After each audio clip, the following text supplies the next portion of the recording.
Good morning, everyone. Thanks for being here today. My name is Juan Hidalgo, and I serve as County Agricultural Commissioner. It's a pleasure to be here for our annual release of the crop report. This is always a special event and occasion for our county where we recognize the value and the importance of agriculture in Monterey County. I'm also happy to announce that I'm being joined this morning by representatives of our agricultural industry. We have today Norm Groot, Executive Director with the Monterey County Farm Bureau, and also Jody Rainman, Director of Public Relations with the California Strawberry Commission. So we're happy to have them here this morning and be able to provide some remarks a little bit later today. Our county is blessed with mild climate and fertile soils that allow for the production of diverse commodities. The success of agriculture in our region is thanks to the innovation and dedication of our growers and the hard work of more than 56,000 highly skilled agricultural workers who carefully harvest the very delicate commodities that we grow in our county. It gives me great pleasure to announce that the gross production value of agricultural commodities in Monterey County for 2025 was $4.82 billion. That's a decrease of about 3% compared to the value of 2024, which reached nearly $5 billion, but it's a very good figure. It really shows how stable agriculture is in our county, given a lot of the challenges that our growers face from one tier to the next. Strawberries hold the number one spot again this year, surpassing $1 billion in gross production value with a 3% increase compared to 2024. And then lettuce, leaf lettuce in particular, holds the number two spot. And they also reached the $1 billion mark this year. So we have $2 billion commodities on our crop report for 2025. Head lettuce was in third place this year at $583 million. Broccoli was in fourth spot at $516 million. And cauliflower rounds up our top five commodities at $194 million. Although 2025 saw favorable weather for our long growing season, it is important to remark that every year brings different challenges to our growers. And some of these challenges are continual challenges that we have been tracking for a few years. Wine grapes in particular had another very difficult year, 2025. There was a decline in gross production value of 25% to $114 million. This is due to continual decline in consumer demand for wines here in California. And it's not just a California issue, but it's more of a global issue that also resulted in lower yields because of the decreased demand. Some growers chose not to harvest some of their wine grapes last year. We hope that over time, there will be a balance in industry and that these values can begin to go up over the next few years. Our growers also faced some disease and pest pressure last year. Broccoli, cauliflower, and other brassicas had a very challenging time last year with diamondback moth. This is a pest that has been giving our growers problems for a few years now, but in particular last year was very difficult for our growers to be able to control it. This creates a lot of crop damage on brassicas, which makes it difficult to market. Also, for our lettuce producers, impatiens necrotic spot virus, or INSV, has been kept in check for the last few years, although we began to see an uptick in 2025 compared to 2023 and 2024. This had some impacts in some of our lettuce producers, which saw a small decline in the value of their crops. I think the other thing that was a challenge for our growers last year was the fluctuating tariffs that were imposed in the spring and summer of last year. This caused increased production costs for growers here in California and here in our county. The cost of agricultural equipment and fertilizers that comes from abroad was an additional cost that our growers had to contend with a lot of the other challenges that they have to face on a yearly basis.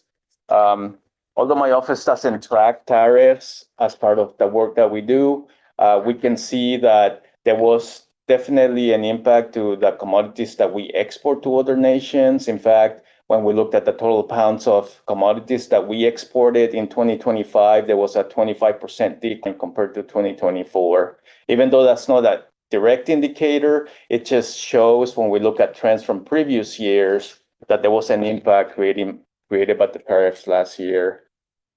Lastly, I wanted to touch briefly on the theme of this year's crop report, which focuses on celebrating 25 years of national organic standards and the implementation of national regulations that have led to a framework that protects the integrity of the organic label, provides transparency of inputs and practices on organic farms, and ensures the confidence of customers buying organic food.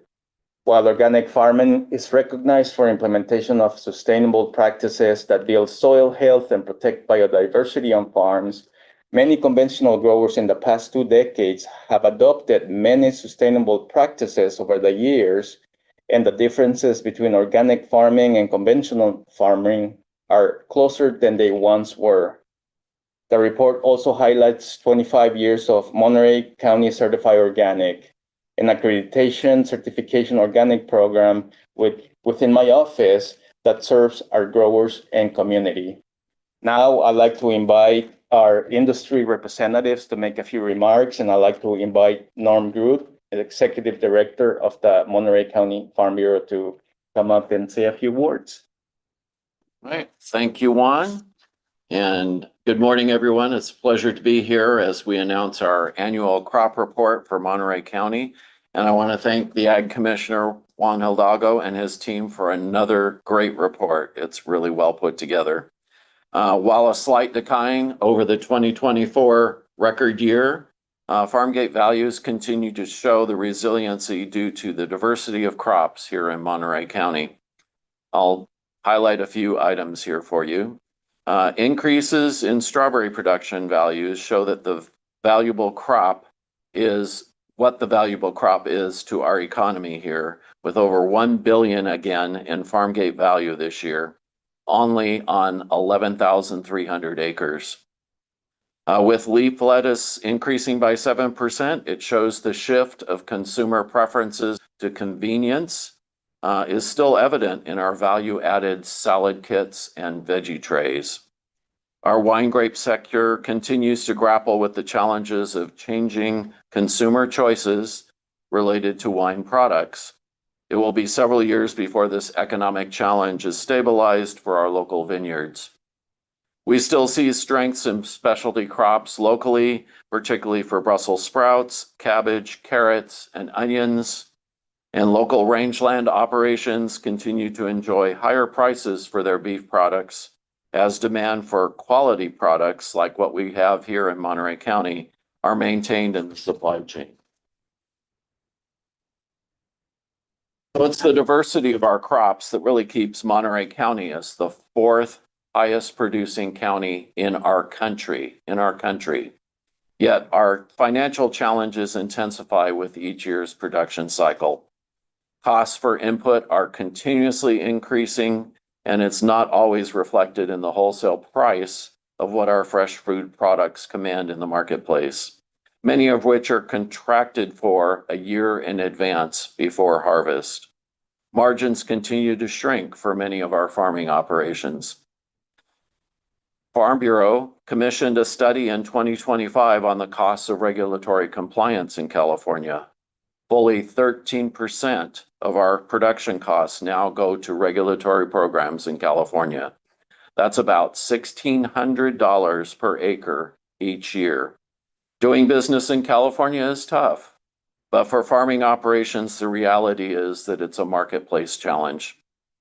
Finally, this year's crop report touches on the organic sector of our annual production. Organic crop values are about 18% of our total production in 2025, produced by both farming operations that value conventional and organic production segments for the marketplace. Organic, sustainable, and regenerative practices are spreading through our production fields, even if not fully certified for organic production. Farm Bureau again thanks our hardworking farming operations They're farm workers who harvest our crops on a daily basis and all who provide the bounty of fresh food products for our dinner tables each night. Thank you. Thank you very much, Norm, for your remarks. Now, I'd like to invite Jody Raymond from the California Strawberry Commission. Thank you. Well, good morning, everyone. It really is an honor to be here representing California, the California strawberry community, especially the people, because without the people, this vibrant, beautiful, red, delicious, healthy fruit couldn't be grown here. So I wanted to make sure to mention the people, especially the women. It's International Year of the Woman Farmer, and I wanted to, recognize the contributions that women make all the way from the field to the boardroom. And because of their contributions, that's really helping to shape the future of California strawberry farming. You may not know, but most of you probably know that 90% of the nation's strawberries are grown here in California on only 1% of the state's farmland. And in Monterey County, it's nice to see that strawberries are again at the top of the list because it's important because of the economic impact that it provides to this county and counties across California in the way of providing thousands of jobs. And for every farm dollar, 95 cents of that is reinvested back into the community, which is huge. And that economic impact is felt across California. I'd like to also mention the theme, organic, 25 years of organic. Strawberries here in California we provide most of all, the most organic strawberries are grown here in California than anywhere else in the world, actually. And that's something to be proud of. And like Juan was saying, that even conventional growers are implementing a lot of organic practices. So it's not just organic, sustainable pest management is real. A lot of our growers farm both conventional and organic. And that's because of being, a lot of research and innovation that goes into being able to do that. So a lot of innovation there. Let's see. I wanted to mention that the goal is the same: growing sustainable strawberries, nourishing people and communities, and that's important for now and for the next generation and for the future of strawberry farming. We partner with Cal Poly and the UC just to make sure that farmers are doing everything that they can do, investing in sustainable practices. And what's next is top priority: growing safe and healthy strawberries for the state and for the world is a priority. So once again, it's very, I'm honored to be here, and it's great to represent this beautiful crop. That means a lot. Thank you. Thank you very much, Jody.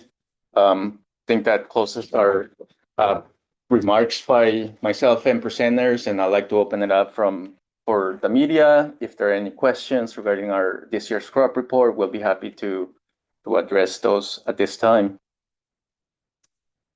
Question. Yes. Sorry, I'm forgetting if it was an 8% decrease in the total or in strawberries. Was that? There was a 3% decrease in the overall value of the report. Okay. Strawberries actually went up. Okay. They went up by 3% compared to the previous year. And down total by 3%. The total value of the report is down 3% compared to last year. Okay. And you consider that pretty minimal? Any reasons for that? Or I think the main reason is just some of the struggles that our growers are seeing. We're having issues with the wine industry and just the lack of demand there from consumers, and growers having to make some very difficult decisions about what they do with their wine grapes. That's a big impact.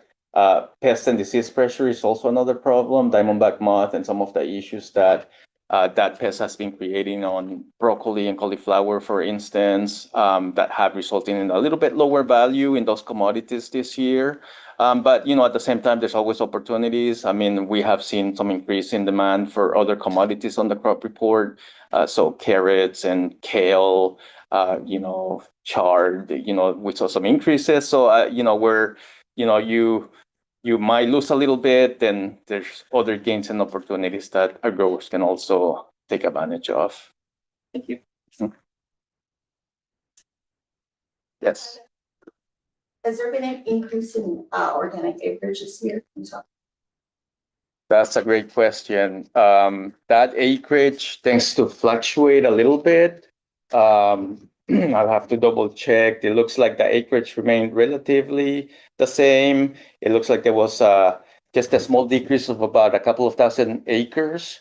That is not entirely uncommon though, because of crop rotations and what growers have to do. You're constantly seeing some fluctuations between the organic acreage from one year to the next.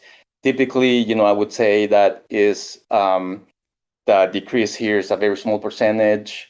It's not something that I would be alarmed about. I think overall, the fact that organic production in our county represents, as Norm mentioned, 18% of the overall value of the entire crop report is quite significant.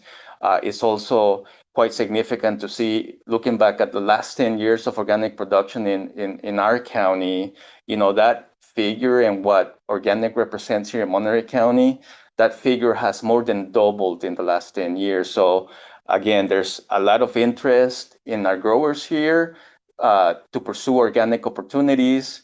And as it's been mentioned today, even the conventional growers that are not certified organic, there's a lot of sustainability that's being practiced on the farms nowadays. Has the organic acreage been concentrated amongst certain crops, or is it spread across the board? Can you talk about that? Like, is it more in vegetables? How about strawberries? That's a great question. So I would say that it's about half and half. So half of the growers, there's a lot of row crops that are certified organic. But as Jody from the Strawberry Commission mentioned, there's also a lot of organic strawberry farming in our county. That also includes organic blackberries and raspberries. So I would say that the acreage between those two different commodities are almost split half and half. It just shows how important it is to have that diverse number of crops be organic, and the demand from consumers to continue to purchase and demand those commodities grown here in the county. Yes. Is there any special programs within the county to help farmers who maybe are interested in going organic or transitioning their fields into organic?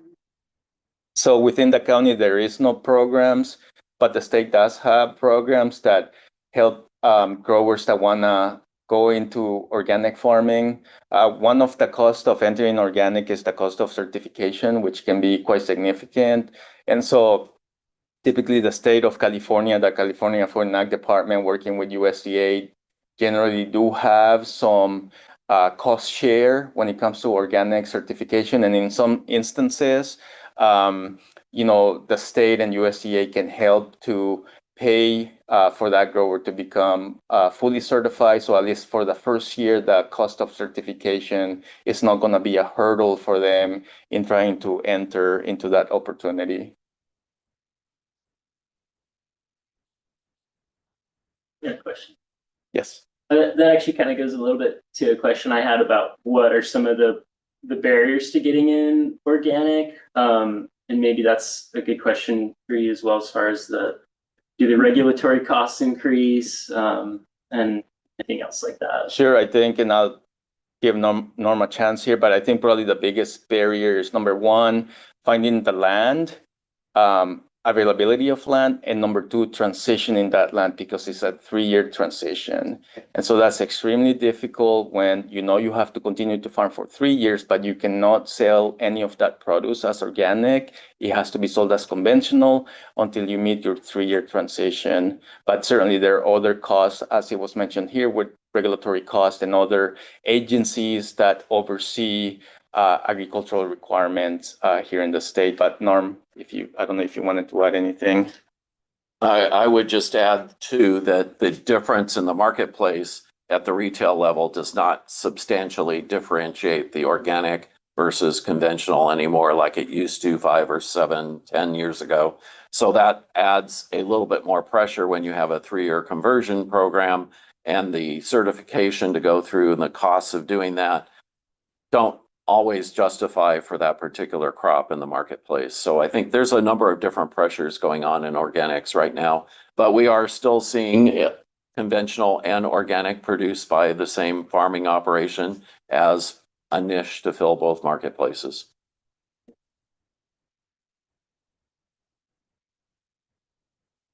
Yes. Are there any particular companies in Monterey County that are sort of the way in organic production that you'd like to highlight? That's a great question. I think we have a lot of great companies that are leading the way in organic production. Driscoll's, Taylor Farms, Braga Farms, to give a few examples, right? We also have a lot of small growers that definitely are trying to lead the way with organic production. We have the local ALBA program that helps to train smaller growers, and organic is one of the things that ALBA focuses on, and those growers learn from that program and try to implement what they learned through that program. So I think the fact that we have a very significant production of row crops in our county and a lot of great companies that are always looking to innovate and find opportunities. There's a lot of companies here that definitely have set the ground for others to follow and to explore those opportunities in organic production.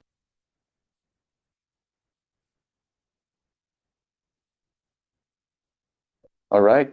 If there are no more questions, I thank you for your time this morning, and thank you to Norm and Jody for joining me here today, and for my staff for the great work that they have done to put the crop report, and for their dedication in making sure that we follow up with our growers and an industry to make sure that the data is accurate, and also for the conversations and collaborations from industry and growers to be able to give us the best figures, accurate figures that we can use to put the crop report together. So thank you again.